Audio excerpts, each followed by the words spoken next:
আসসালামু আলাইকুম সবাইকে। সুমি মিক্স ব্লগে আপনাদের সবাইকে জানাই সুস্বাগতম। আজকে আমি সুমি হাজির হয়েছি আপনাদের সাথে একটা ভর্তার রেসিপি শেয়ার করব বলে। খুব সহজেই চটপট একটা ভ্যারাইটিস ভর্তা আমি আপনাদেরকে করে দেখাবো। দেখতেই পাচ্ছেন এখানে আমি বেশ কিছু পেঁয়াজগুলোকে টুকরো করে নিয়েছি।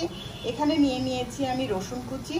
এখানে নিয়েছি আমি দুটো টমেটো, একটা হচ্ছে বড় আর একটা হচ্ছে ছোট। আর এখানে আমি আপনাদের স্বাদ অনুযায়ী যে যতটুকু ঝাল খেতে পছন্দ করেন, যদি কম খেতে পছন্দ করেন তাহলে কাঁচা মরিচের পরিমাণ কম নেবেন, আর যদি একটু বেশি ঝাল পছন্দ করেন অবশ্যই একটু বেশি করে ঝাল নেবেন, মরিচ নেবেন। সাধারণত ভর্তা একটু ঝাল ঝাল হলেই ভালো লাগে। এই সমস্ত উপকরণ দিয়ে আমি একটা ভর্তা তৈরি করব, খুব চটপট হাতে থাকা উপকরণগুলো দিয়ে। আর এখন আমি এখানে আপনাদের সামনে যে একটু সয়াবিন তেল আমি দিয়ে দিচ্ছি। এগুলোকে আমি সুন্দর করে কুকড করে নিব, যে অল্প একটু দিয়ে দিলেই হবে। আর যেটা করব সেটা আমি আপনাদের স্বাদ মতো একটু লবণ ছিটিয়ে দিব, যাতে ভর্তার যে উপকরণগুলো আছে সেগুলোর ভিতরে সুন্দর করে আপনার লবণটা চলে যায়, ঢুকে যায়। এখানে যেহেতু আমার রসুনের পরিমাণটা একটু বেশি, আমি নিয়ে নিলাম। পরবর্তীতে যখন আপনারা এটাকে পাটায় পিষবেন বা ব্লেন্ড করবেন, যেটাই করবেন না কেন, তখন যদি মনে হয় যে না লবণের পরিমাণটা আরও একটু দরকার, তখন দিয়ে দিবেন। আমার মনে হয় প্রথমত একটু কম দিলেই ভালো হয়। তো এই যে এখানে আমি চুলাটা অন করে দিয়েছি, একদম ধিমি আঁচে আমি এই ভর্তাটিকে কুক করে নেব। একদম ধিমি আঁচে, যেন আস্তে আস্তে সুন্দর করে আমার এই ভর্তাটা কুকড হয়ে যায়। এই যে দেখতে পাচ্ছেন আস্তে আস্তে বুদবুদি উঠে গেছে। তো এটাকে আমি সুন্দরভাবে ঢাকনি দিয়ে ঢেকে কুকড করে নেব। এই যে আমি ঢাকনি দিয়ে ঢেকে দিচ্ছি। এখন আমি এটাকে ধিমি আঁচে সুন্দর করে কুকড করব। আর কুকটা করতে অনেকটা সময় লাগবে, আমি অনেকটা সময় পরে ফিরে আসব। এর মাঝখান থেকে আমি একটু ওপেন করে করে দেখাবো যে আসলে ভিতরের যে উপকরণগুলো দিয়েছি সেগুলোর কি অবস্থা। তো আমি ঢাকনি দিয়ে ঢেকে দিয়েছি এবং আস্তে আস্তে কুকড হচ্ছে। তো আমরা আসবো বেশ কিছুক্ষণ পরে। চলে এসেছি কিছুক্ষণ পরে। এখন আমি ঢাকনি উঠিয়ে দেখবো কি অবস্থা। মাশাআল্লাহ, টমেটো থেকে পানি বের হয়ে গেছে, কাঁচামরিচ থেকেও পানি বের হয়ে গেছে। তো এই যে পানির মধ্যে এই সবগুলো সিদ্ধ হচ্ছে। এখন আমি একটু, যেহেতু আমি লবণ দিয়ে নাড়াচাড়া করিনি, সেক্ষেত্রে আমি একটু নাড়াচাড়া করে দিব, যাতে সবগুলোর পজিশন চেঞ্জ হয়ে যায় এবং ওলট পালট হয়ে এগুলো সম্পূর্ণভাবে এদিক ওদিক থেকে সম্পূর্ণভাবে এটা সিদ্ধ হয়ে যায়। এই যে আমি একটু নাড়াচাড়া করে দিচ্ছি। আর এই যে দেখতেই পাচ্ছেন এখানে টমেটোর যে খোসাটা সুন্দরভাবে উঠে আসছে। অবশ্যই টমেটোর খোসাটাকে ছাড়িয়ে নিতে হবে, খুবই গরম, তাই আমি আস্তে আস্তে করছি। তো এইভাবে সব কিছু আরও সিদ্ধ হয়ে নিতে হবে। আসছি আরও কিছুক্ষণ পর। আবারও আমি চলে এসেছি বেশ কিছু সময় পর। এখন আমি আবার আপনাদের সামনে ঢাকনিটা তুলে দেখাবো কি অবস্থা। এই যে দেখুন, অফ ক্যামেরায় আমি আসলে টমেটোর স্কিনগুলো তুলে ফেলেছিলাম। এখন আমার যে মনে হচ্ছে সবগুলো উপকরণ সুন্দরভাবে এই যে দেখছেন সিদ্ধ হয়ে গেছে। এই যে পেঁয়াজের কালার চেঞ্জ হয়ে গেছে, এই যে টমেটো একদম সিদ্ধ হয়ে গেছে, এই যে মরিচ সিদ্ধ হয়ে গেছে। আর তো চিংড়ি মাছ তো খুব একটা সময় লাগে না সিদ্ধ হতে। তো এখন যেটা করব, একটু পানি পানি ব্যাপার রয়ে গেছে। এই যে ভর্তার মধ্যে এরকম পানি পানি ব্যাপার থাকলে ভালো লাগে না। তো এখন আমি যেটা করব সেটা হচ্ছে চুলাটার আঁচটা একটু বাড়িয়ে দিয়ে এখন আমি এটাকে একদম ভাজা ভাজা করে নেব, যাতে পানিটা শুষে যায় আর একদম শুকনো শুকনো হয়ে যায়, যাতে আমি যখন ব্লেন্ড করব তখন যেন কোনো চ্যাপচ্যাপে ভাব না থাকে, একটু ভর্তার মতোই টেক্সচারটা চলে আসে। সেজন্য এই যে আমি চুলার আঁচটা বাড়িয়ে দিয়েছি। এখন আমি অন দ্য স্পট দাঁড়িয়ে থেকে এটাকে একদম ভাজা ভাজা করে নিব।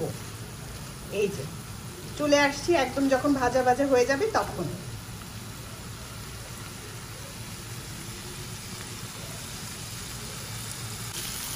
চলে এসেছি একদম ভাজা ভাজা অবস্থায়। দেখেন কোনো পানি কিন্তু নেই। আপনাদেরকে একটা কথা বলে রাখি, সেটা হচ্ছে এই ভর্তাটা ঠিক এই মুহূর্তে আপনারা যদি ধনিয়া পাতা থাকে, আমার কাছে অ্যাকচুয়ালি ছিল না, যার কারণে আমি দিতে পারছি না। যদি ধনিয়া পাতা থাকে তাহলে অবশ্যই ঠিক এই মুহূর্তে আপনারা ধনিয়া পাতা দিয়ে একটু নেড়ে চেড়ে চুলাটা টার্ন অফ করে দেবেন। অফ করে দিলে তারপরে দেখবেন ধনিয়া পাতাটা আপনার এই ভর্তার স্বাদটাকে 100 গুণ বাড়িয়ে দিবে। তো দেখতেই পাচ্ছেন আপনারা চুলার যে মানে ভাজা ভাজা যে আওয়াজটা সেটা নিশ্চয়ই পেয়ে যাচ্ছেন। তো এখন আমারটা পুরোটাই একদম পানিটাকে শুষে নিয়েছে, কোনো পানি টানি কিছু নেই। এখন আমি কি করব, এটাকে একটু ব্লেন্ড যেহেতু আমি করব, বাটবো না পাটায়, সে কারণে ব্লেন্ডারকে অবশ্যই ঠান্ডা জিনিস দিতে হবে। এই কারণে আমি চুলাটা বন্ধ করে দিয়ে এটাকে একটু ঢেকে রাখবো ঠান্ডা করার জন্য, অথবা না ঢেকে রাখলেও আপনারা পারেন। যখন আমি ব্লেন্ড করব তখন আবার চলে আসছি আপনাদের সাথে। এই যে দেখতে পাচ্ছেন আমি একটা জার নিয়ে নিয়েছি। এখন এই জারের মধ্যে আমি যে ভর্তাটা রেডি করে রেখেছিলাম সেটা সম্পূর্ণটা আমি এটার ভিতরে দিয়ে ব্লেন্ড করে নিই।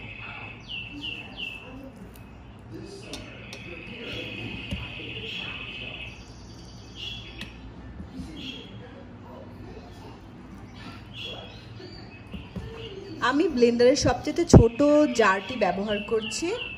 যদি ভর্তার পরিমাণ বেশি হয় আপনারা মাঝারি সাইজের যে জারটি আছে সেটিও ব্যবহার করতে পারেন।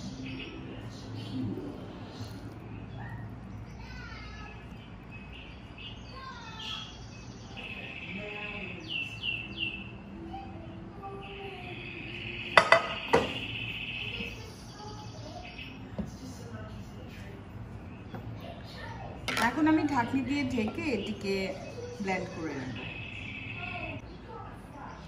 এই যে আমি আধা বাটার মতো ব্লেন্ড করে আমি আবারও চলে এসেছি। ব্লেন্ডিং প্রসেসিংটা দেখানোর কোনো দরকার বলে আমি মনে করছি না। খুবই একবার দুবার তিনবার প্রেস করে আমি আধা বাটার মতো করে নিয়েছি। এখন এই ভর্তাটি খাওয়ার জন্য একদমই প্রস্তুত। আমি চলে যাচ্ছি সার্ভিংয়ে। সার্ভ করার জন্য আমি সুন্দর একটি মাছের শেপের একটা জার নিয়ে নিয়েছি, পাত্র নিয়ে নিয়েছি। এটাতেই আমি সার্ভ করব আমার চিংড়ি মাছের ভর্তাটাকে।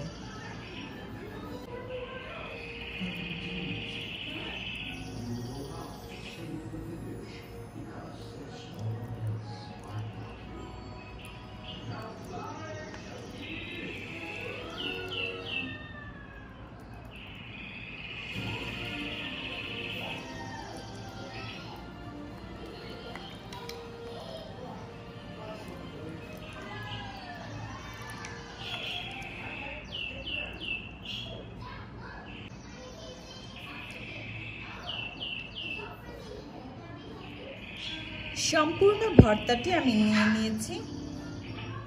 এই যে দেখতে পাচ্ছেন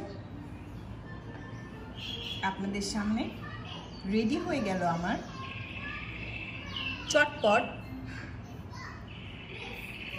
টমেটো ভর্তাও বলতে পারেন, চিংড়ি মাছের ভর্তাও বলতে পারেন, রসুনের ভর্তা।